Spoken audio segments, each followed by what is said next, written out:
जिसने भगवान के नाम का उच्चारण किया उसका मंगल ही मंगल है। मेरे भगवान अपने समीप मुझे ऊंचाई देना चाहते हैं, प्रेम की ऊंचाई, ज्ञान की ऊंचाई, इसलिए ये कटु वचन बुलवा रहे हैं, मुझे सहन करना है। राधा राधा राधा आगे निकल। उसका स्वभाव ऐसी जगह हाथ डालेगा जहां हाथ जल जाएगा। ये ना सोचो कि अगर हम 10 बार सह गए तो 11वीं बार वो फिर बोलेगा, बोलने लायक नहीं रहेगा। आप अगर डंडे चलाओगे ना तो हिसाब किताब आपका भारी पड़ जाएगा। अगर आपने सर झुका दिया तो वो सहना सीखो। यदि आगे बढ़ना है तो सहना सीखो। हमारी बात मान लेना। अगर मान लोगे तो जान जाओगे कि इसका रहस्य क्या है। न कोई प्रश्न का उत्तर है, न कोई प्रश्न है, न कोई वार्ता है। वो दे रहे हैं तो हो रही है, और वो ना दे तो का बोलने की हिम्मत नहीं है। जब भगवान की बात आ गई तो ये भोगों की बात क्या रह जाएगी भाई। ये पद प्रतिष्ठा रुपया पैसा, अभी नाम का स्वाद ही नहीं चखा। पकड़ लो, सब कुछ तुम्हारे अधीन हो जाएगा। नाम जापक कुछ भी कर सकता है, क्योंकि नाम में कर तुम अकर तुम अन्य था, सब सामर्थ्य विराज। जो बिल्कुल नहीं हो सकता वो भी हो सकता है। जो नाम जप करता है, भगवद आश्रित है, भगवत मार्ग का पथिक, सबसे पहले उसमें एक क्षमता जागृत होती है, सामर्थ्य, जिसके मुख में नाम चलता है और चित्त चरणारविंद के चिंतन में रहता है। मुख बरनत हरिवंश, चित्त नाम हरिवंश रति, मन सुमिरन हरिवंश। तो ये क्षमता आ जाएगी। क्या? ये द्वंद्व है, शत्रु और मित्र में समान भाव, मान और अपमान में समान भाव, लाभ और हानि में समान भाव, सुख और दुख में समान भाव, निंदा और स्तुति में समान भाव। तो बोले द्वंद्व रहित, द्वंद्व विमुक्ता। ये पहली साधक की वृत्ति जागृत होती है, ध्यान रखना। अगर आपकी साधना परिपक्व अवस्था की तरफ जा रही है, आपकी साधना ठीक है, तो पहला लक्षण है तितिक्षवः, वो बहुत धैर्यवान और सहनशील होगा। सुख दुख, लाभ हानि, मान अपमान, निंदा स्तुति, इसमें वो समान भाव रखेगा। चलो हमारी स्थिति ऐसी नहीं, लेकिन हमें सुनने को मिला तो समान भाव रखने की चेष्टा तो करें। पूज्यपाद श्री उड़िया बाबा जी महाराज, यदि तुमसे कोई द्वेष करता है और तुम्हें भगवत प्राप्ति करनी, तो वो जब दिखाई दे तो उसके चरणों में प्रणाम करो। अगर पास से निकले तो राधे श्याम, वो भले ना बोले। अगर तुम ऐसा किए तो उसके बैठे हृदय में जो श्री भगवान हैं वो मिल जाएंगे तुम्हारे को। अगर तुम्हारी दृष्टि दोषयुक्त हुई तो कर लो भजन। जब तक वो नहीं मिटाओगे तब तक भगवत प्राप्ति नहीं होगी। हरिवंश नाम लीन जे अजात शत्रु ते सदा, ये शुद्ध परमार्थ अध्यात्म की चर्चा है। यहां व्यवहार को भी अध्यात्म बनाया जाता है। प्रयत्न करो सहने का, मिटाने का।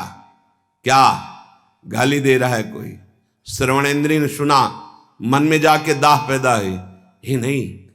मेरे भगवान अपने समीप मुझे ऊंचाई देना चाहते हैं, प्रेम की ऊंचाई, ज्ञान की ऊंचाई, इसलिए ये कटु वचन बुलवा रहे हैं, मुझे सहन करना है। राधा राधा राधा आगे निकल। जो सुख दुख, मान अपमान, लाभ हानि आदि द्वंद्वों को सह जाता है, देख लो, यहां लड़ना नहीं है। भक्ति सहना सिखाती। बोले कब तक सहेंगे? जब तक भगवान न मिल जाए।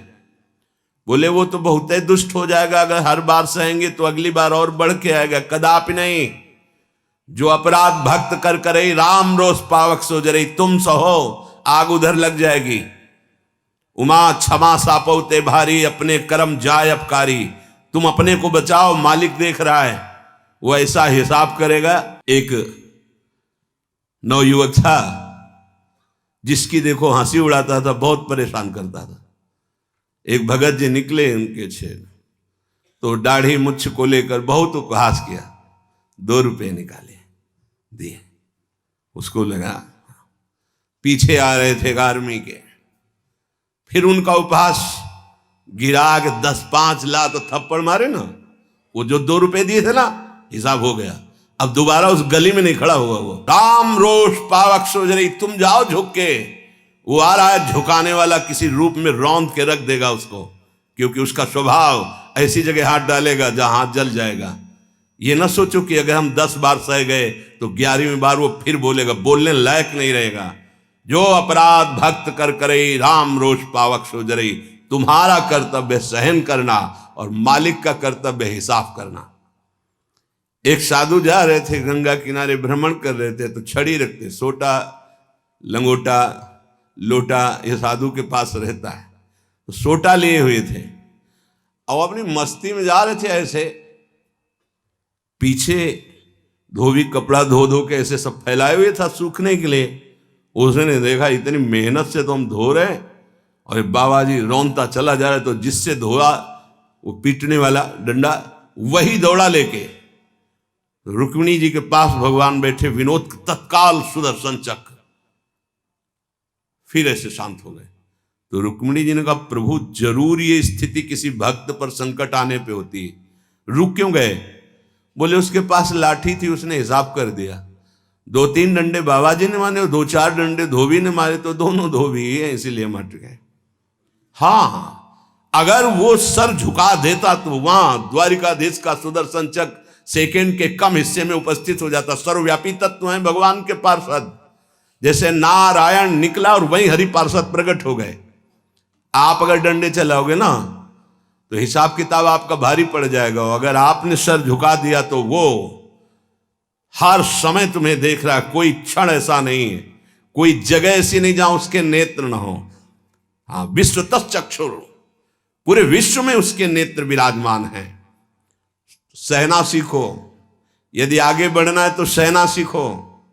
हमारी बात मान लेना, अगर मान लोगे तो जान जाओगे कि इसका रहस्य क्या है। जो सह गया सो भगवान को प्राप्त हो गया। जितना सहोगे उतने महान बनते चले जाओगे। ये शिक्षा हमको एक शराबी ने दी थी। बैकुंठ धाम ब्रह्मावर्त बिठोर ले गया, एकांत में ठाकुर जी के श्री विग्रह को दिखाया और नीचे के संगमरमर को दिखाया और कहा, देखो यही संगमरमर तिल तिल काटा गया, टूटा नहीं, तो आज भगवान बन करके आरती होती है। ए बाबा जी बना, टूटना नहीं, चाहे जितना कष्ट आवे। सहनशीलता, सहनशील, आशय, उदार, धीरज सहित विवेकी, विवेकवान, धैर्यवान, सहनशील महात्मा होता है। चाहे गृहस्थ हो या विरक्त हो, भगवत मार्ग का पथिक ये नाना प्रकार की कुचेष्टाएं करने पर दुखी या व्यथित होकर कुचेष्टा नहीं कर बैठता है। द्वंद्व रहित। आगे गतमान, ये जो अभिमान और ममता सर्वनाश कर देती है, भगवत मार्ग का उपासक उस अभिमान का सर्वनाश कर देता है। नहीं, किसी भी बात का अभिमान नहीं। सच्ची कहते हैं, जिस क्षण प्रभु बुलवाना ना चाहे तो एक शब्द भी नहीं आता हृदय में। कई बार हृदय से एकदम आते, शून्य, खाली। अब न कोई प्रश्न का उत्तर है, न कोई प्रश्न है, न कोई वार्ता है।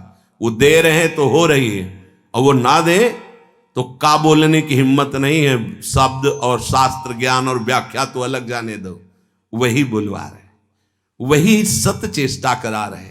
ये सतमार्ग पहाड़ पे चलना है, ये हमारे चढ़ने की योग्यता नहीं, पर वो वाचालम बना देते हैं। मूक को पंगु से पहाड़ चढ़ा देते हैं। सांप का छोटा बच्चा गरुड़ को पछाड़ दे, राम कृपा हो जाए, हाँ, तो लघु ब्याल गरुड़ को खा जाए, ऐसी सामर्थ्य पैदा कर दें भगवान। सब कुछ भगवान की सामर्थ्य से सत मार्ग का होता है। सब कुछ हमारे अहंकार से असत मार्ग का होता है। अहंकार त्यागी, सत मार्ग का अनुरागी। अहंकार युक्त तो कहेगा जरूर भगवान की सामर्थ्य से हो रहा है, पर अहंकार वासनाओं का खेल खिला के पाप करेगा। तो कह रहे गतमान, ये भगवान को अधीन करने वाली आगे बात कह रहे हैं कि सुख निधान भगवान तुम्हारे अधीन क्यों नहीं हो जाएंगे यदि ऐसा करोगे। पहला, मान अपमान, दुख सुख, लाभ हानि में समान भाव। दूसरा, मान को स्वीकार मत करो। ये देहाभिमानी पुरुषों के द्वारा किया हुआ प्रणाम नमस्कार, ये देहाभिमान को पुष्ट करने वाली अविद्या की एक नई चाल है। उनके हृदय में विराजमान सच्चिदानंद भगवान को देखते हुए इसे विनोद में उड़ा दो।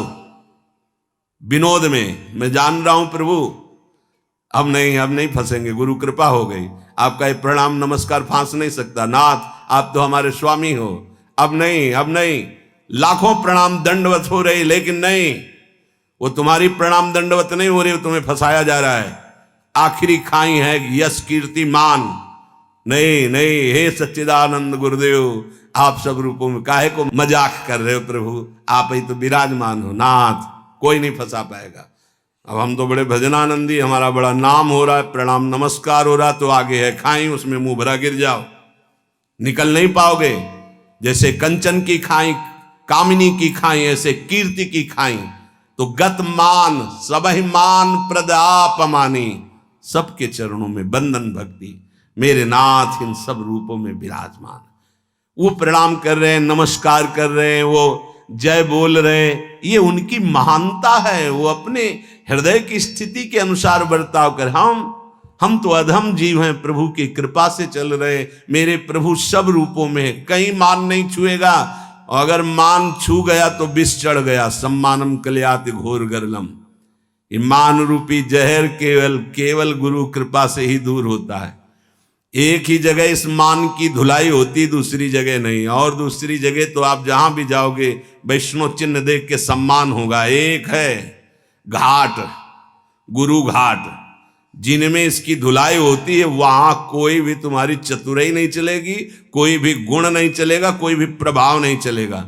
वहां धुल के रख देते हैं इस मान को, और जहां मान धुला और दैन्यता आई तो हरि कंठ लगा लेते हैं, भगवान उसे अपने समीप रख लेते हैं। बलिहारी गुरु आपने, जिन्होंने मान को मिटिया मेट कर दिया। बलिहारी कभी नहीं सुधरता है मान का स्वभाव, ये गुरुदेव, इसीलिए गुरुदेव के हाथ का खिलौना कोई बिरला ही बनता है। अहंकार के हाथ के खिलौने तो सब बने हुए, जैसी चाबी भरता है अहंकार, वैसे ही खेल हो रहे, लेकिन कोई गुरुदेव के हाथ का खिलौना विशेष लाडला होता है। भर दी चाबी, अब उसके हृदय में खेल चल रहा है निकुंज का।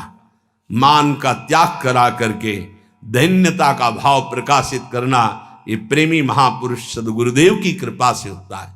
गत मान, आगे ज्ञान रथ। ज्ञान किस बात का?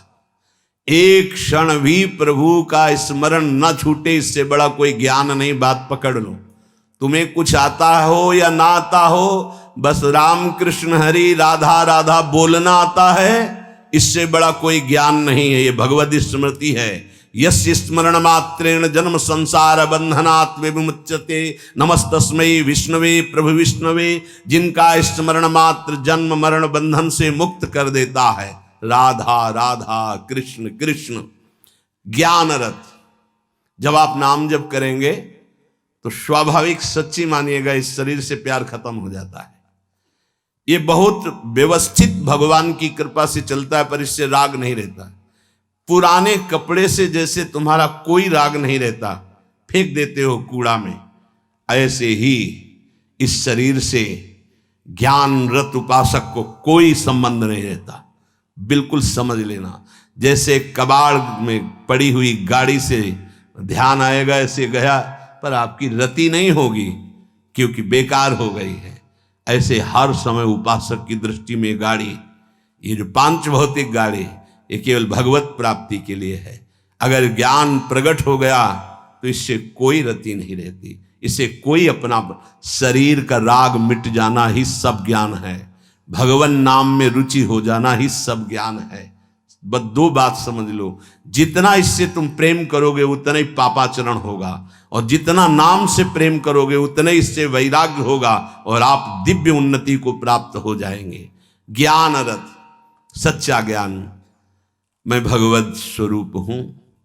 ये मैं शब्द अंतःकरण से निकलता है, बस स्वरूप हूं है, मैं के साथ हूं है नहीं तो स्वरूप, बस स्वरूप, मैं स्वरूप हूं, ये अंतःकरण धर्म से निकल रहा है, और केवल है स्वरूप, ये है, वहां कोई और शब्द नहीं जुड़ता, न मैं न हूं, वो है। वही है, वो भी खत्म, केवल है। यह है पूर्णता, ज्ञान की पूर्णता, भक्ति की पूर्णता है। कौन? गोविंद, गुरुदेव, किशोरी जी है। बिरत खटाई नाना कस, जैसे कुछ धातुएं होती हैं उनमें खटाई डालते तो बहुत जहरीली हो जाती है, ऐसे ही उपासक को हर भोग दिखाई देता है जहरीला। ब्रह्मादिक के भोग सब विषम लागताई, तो कहे फिर सुख क्या उसको मिलता होगा? गांव में जब गुड़ बनाया जाता है तो ऊपर का जो फेन निकलता है ना, गांव के जो गरीब लड़के होते हैं दौड़ के वो चाटते हैं, बड़ा मीठा अच्छा लगता है। कहीं उनको रबड़ी मिल जाए तो उसकी तरफ देखेंगे क्या? नहीं देखेंगे, क्योंकि अब उससे बहुत कई गुना बढ़कर के आनंददायक वो रबड़ी मिल गई। जैसे निर्मल विशाल मृदु जल का जलाशय मिल जाए तो छोटे छोटे गंदे गड्ढों की याद नहीं आती, ऐसे सच्चिदानंद भगवान का सुख स्फुरित होता है जब, ते गंदे विषय विष की तरह दिखाई देते। ब्रह्मादिक के भोग सब विषम लागता है। तो बोले उस उपासक के हृदय में इतना वैराग्य हो जाता है जैसे वमन, खाने का मन नहीं होगा, विष्ठावत मलवत त्याग, मल त्याग के बाद कोई अहंकार नहीं होता, अर्थात वो त्यागी भी है और अहंकार का त्यागी है।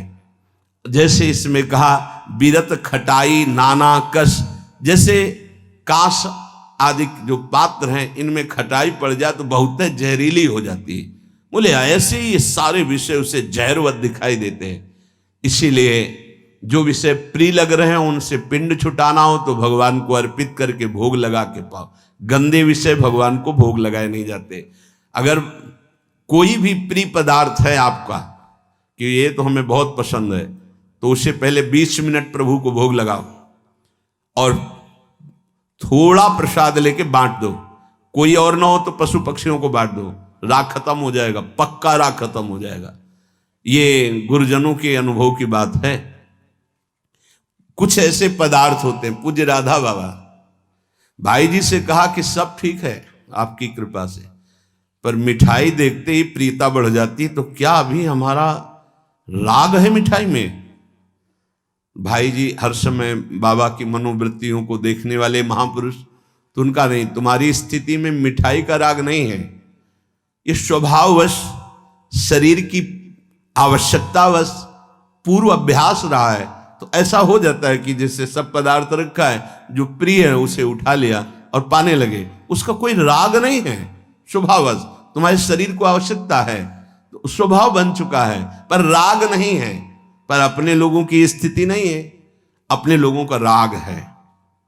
हमें जो राग है सच्ची मानो गुरुजनों की आज्ञा पे चले तो नष्ट हो जाएगा। जो प्रिय से प्रिय वस्तु लगे, 20 मिनट भोग लगाना, दिखाना नहीं केवल, क्योंकि होगा ना कि गरम गरम पकौड़ा और चटनी हो सब दिखा लो तो श्री जी को पालो, नहीं, रसेंद्री को नहीं, श्री जी को पवाओ और इसके बाद एक पकौड़ा चटनी आप लो, बकाया दूसरे को दे दो, आप अपना पेट भरो रोटी से।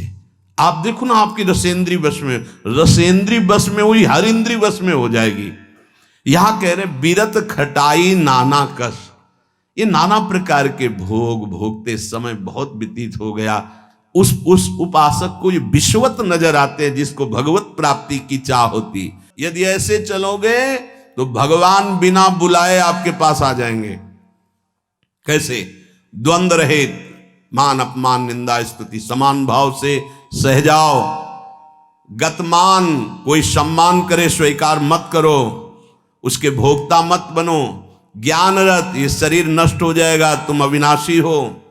विषय विरत खटाई नाना कस, जितने भोग हैं इनमें कोई सुख नहीं है। और फिर जैसे देह गे से प्यार करते ऐसे प्रभु से प्यार करने लगे।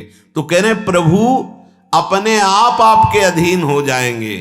भगवान जिसको अपना बनाना चाहते हैं तो उसके हृदय में एक बात प्रकट होने लगती है, कैसे सबको सुख पहुंचाऊं, सर्वभूत हित। ये बात, ये लक्षण है भक्त का।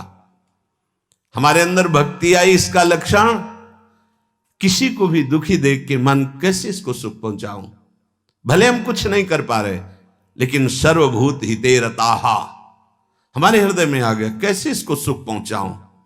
गोस्वामी जी ने संत हृदय की महिमा का वर्णन करना प्रारंभ किया तो लगा जैसे मक्खन कोमल होता है, ऐसे संतों का हृदय कोमल होता है। मक्खन तभी पिघलता है जब उसमें स्वयं ताप लगे, फिर तो संत की हृदय की बात गलत हो गई। अगर स्वयं के दुख में हृदय द्रवित होता है तो सबका होता है। ये मक्खन का उदाहरण तो ठीक नहीं बैठा, क्योंकि मक्खन को स्वयं जब ताप लगता है तब पिघलता है, लेकिन संत तो दूसरे के दुख को देख करके द्रवित हो जाते हैं। सर्वभूत हित, जो समस्त भूतों का मंगल सोचता है, तो आनंद घन चतुर शिरोमणि भगवान उस पर प्रसन्न हो जाते हैं, उसके हृदय में निर्विकारता प्रकाशित हो जाती है, उसका चित्त एक रस सच्चिदानंद सुख में निमग्न हो जाता है। तुलसीदास जी कहते हैं ये सौभाग्य उसी को मिलता है 10 शीश का हनन करने वाले भगवान जिस समय जिस जीव पर कृपालु होते हैं तो सत्संग मिलता है, और सत्संग से ये सब प्राप्त हो जाता है। अगर हमें नाम ऐसा प्रिय लगने लगे तो सब लक्षण आ जाएंगे। भगवान से भी बढ़कर के भगवान का नाम, ये शाम के कल बहुत इसका चिंतन होता रहा, बार बार हृदय आह्लादित होता था कि गजब की निष्ठा, नाम की गजब की निष्ठा। ध्यान पूर्वक सुनिए, हर शिकायत खत्म हो जाएगी। लेकिन इससे पहले महामहिम पूज्य श्री भाई जी हनुमान प्रसाद पोद्दार जी के द्वारा ये बात मिली थी। जीवन में पहली बार ये बात पूज्य भाई जी के द्वारा मिली थी कि अगर तुम्हारे सामने भगवान आ जाए, उनके दर्शन कर रहे हो, नाम छूट गया, तो हमें नहीं चाहिए ऐसे भगवान जिससे हमारा भगवान का नाम छूट जाए। ये भाई जी की बात। फिर पद मिला बहुत काल के बाद, ये कल पुनः इसका कृपा करके गोस्वामी जी ने दर्शन कराया और चिंतन कराया। बेपरवाह, अद्भुत मस्ती है इस बात में। जिसे भगवान नाम इतना प्यारा लग गया है कि यदि स्वयं भगवान कहें कि अब मैं तुम्हें मिल गया, मेरे लिए तो भजन कर रहे थे, अब आज से नाम जपना छोड़ दो, तो वो स्वीकार नहीं करेगा। उपासक कहेगा नाम नहीं छोड़ सकता, महाराज आप आओ या ना आओ, आप जाओ या रहो, आपकी मर्जी की बात। नाम से प्रिय बढ़कर आप नहीं हो हमें।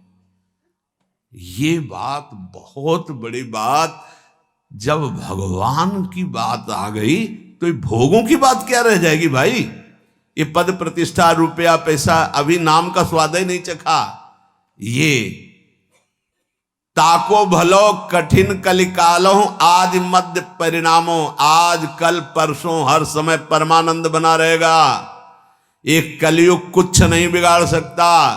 यदि जिह्वा में ऐसा प्यार उदय हो गया कि मुझे नहीं चाहिए और कुछ, जो हमें नाम छोड़वा दे वो कुछ संसार की पद प्रतिष्ठा तो जाने दो, हमें भगवान से भी नहीं मिलना। यदि वो आ जाए और नाम छूट जाए तो मुझे उनका आना नहीं। भगवान से कह देगा आप चले जाइए। जिस नाम के बल से आप हमारे पास आए उस नाम को मैं नहीं छोड़ सकता। आप कभी मत दर्शन देना, कभी मत आना, आप हमें हर दुख देना, पर मैं नाम नहीं छोड़ सकता। ये बात पकड़नी, ये बात पकड़नी, पकड़ लो, सब कुछ तुम्हारे अधीन हो जाएगा। मुझे आपसे मिलने की आवश्यकता नहीं है यदि नाम छूट जाए तो। यही भाई जी लिखा था प्रियालाल के लिए, राधा कृष्ण के लिए। सबसे पहले भाई जी की बात तो थोड़ी देर तो विचार चलता रहा इस विषय का कि नाम साधन है और साध्य है प्रभु। जब प्रभु को हम देख रहे हैं तो नाम भूल गए तो कौन सी बड़ी बात है, क्योंकि नाम का फल तो प्रभु ही थे। उस समय समझ में नहीं आया, बाद में समझ में आया उन्हीं महापुरुषों की कृपा से, जो आज गोस्वामी जी कह रहे हैं कि यदि कोई कहे कि तुम्हें राम मिल जाएंगे, या राम जी ही कहें कि मैं मिल जाऊंगा, मेरा नाम छोड़ दो, तो उपासक का हृदय कहेगा नाम जापक का कि यदि आपके मिलने से नाम छूट जाता है तो आप कभी हमसे मत मिलिए। मुझे आवश्यकता नहीं आपसे मिलने की। यदि मेरा गुरु प्रदत्त नाम छूट जाए तो आपके मिलने की आवश्यकता नहीं। उसका नाम ऐसे चलता है हृदय में, श्वास में, जिह्वा में, रोम रोम में।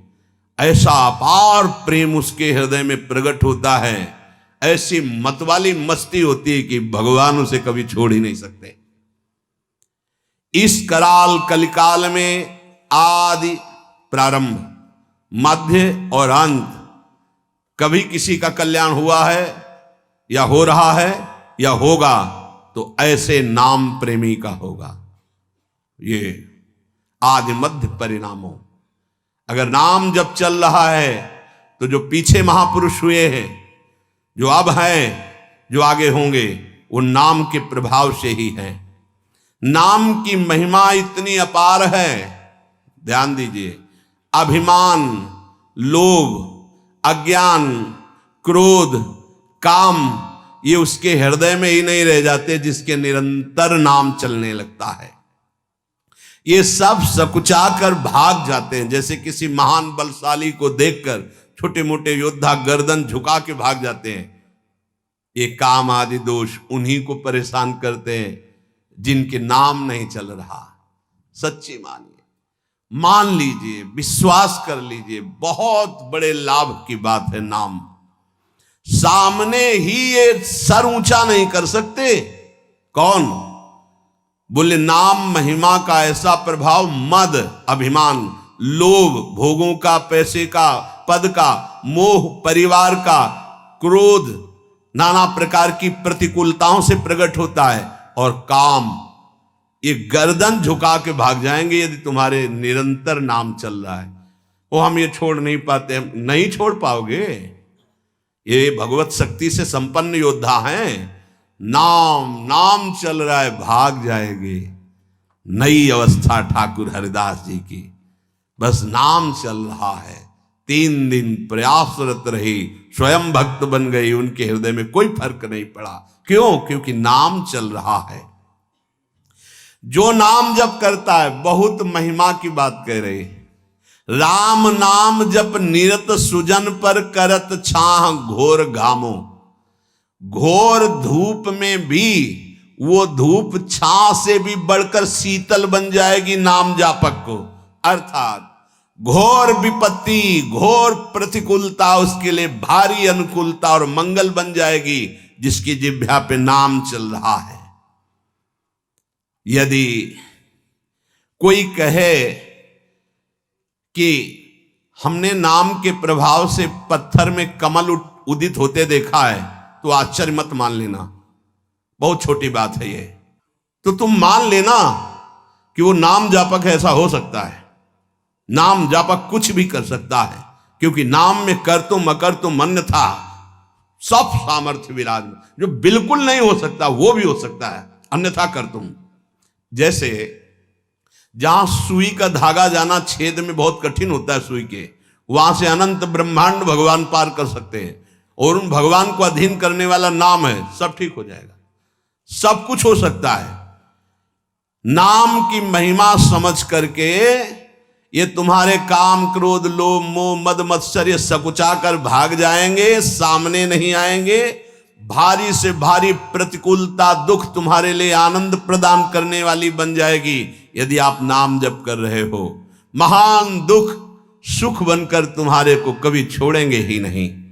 यदि कोई कहे कि नाम के प्रभाव से पत्थर में कमल उत्पन्न हो गया, तो उसे झूठा मत समझना, क्योंकि संभव को असंभव और असंभव को संभव करने की सामर्थ्य नाम में विराजमान है।